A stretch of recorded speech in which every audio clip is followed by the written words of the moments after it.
Ladies and gentlemen, welcome to VFG Movie Reviews with your host, Tim Williams. How's it going, guys? Welcome to VFG Movie Reviews. This is my review for A Christmas Story Christmas. HBO Max. Man, this was exactly the sequel I would want to see to the original Christmas Story. You can't beat the original Christmas Story. It is a classic. Just all the actors in it just made it a classic of what life is, dealing with things. Like, yes, it's set in a certain time, but everybody can relate to growing up, wanting something for Christmas, possibly not getting it. I'll tell you a story. Okay, my parents were gamblers. I live here in Las Vegas, you guys, and they gambled all the money away, and we didn't have anything until somebody left a lot of Luxor stuff in the back of my father's cab. My father ended up keeping the stuff, which was cool for me because I really was into Egypt at the time. So like all that stuff, I got some papyrus paper with like the hieroglyphs on it and some other stuff, which I absolutely fucking loved. I wish I had it to this day, but I didn't.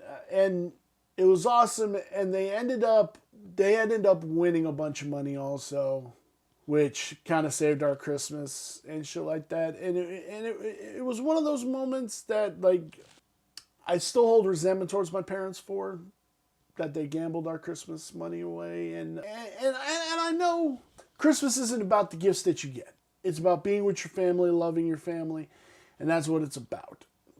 But to little Tim, it was about the presents, man. You know, you learn that stuff as you get older, and that's something I will instill in my kid, but my kid's still going to want that cool new thing. Like, they're going to want that. It's just how it is. But yeah, that's my story from my childhood. I have tons. But I like this movie. I like that pillar. Ralphie's back, and he's still so good. And his wife and his kids are so funny and so much smarter than him.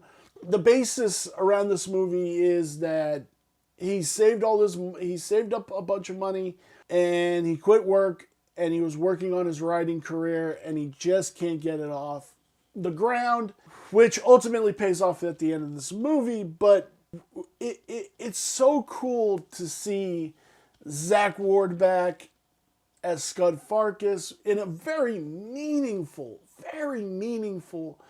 moment that I didn't think was going to happen in the film. I thought he was still going to be an asshole, but he wasn't. He was a genuine, loving character that had his moment that he flipped.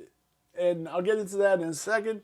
But just everybody. And obviously the old man died, but to kill him off in the movie, and that's the basis for Ralphie to come home to make this Christmas special for his mom. His mom asks him to write the obituary for his dad, because he's a writer. I mean, she was like, "Hey, you're a writer. You can write a little page paragraph for your father," and stuff like that. And going and teaching his kids everything about when he was growing up and what Christmas meant to them. And it's funny because they go to all the places that were in the original movie, the store window, Santa Claus. And they go in line to meet Santa Claus, and the two kids, the parents didn't go with them, the two kids go, and they're waiting in line to visit Santa Claus, and Ralphie, Peter Billingsley, is like, "Hey, don't let him kick you in the face," and like the mom and the wife just look at him like, he's like, "Don't worry about it."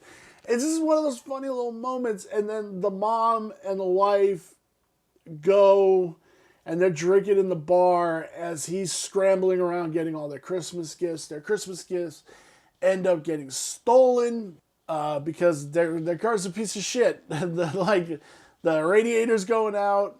The lock on the trunk won't lock. And that's what ultimately gets the present stolen.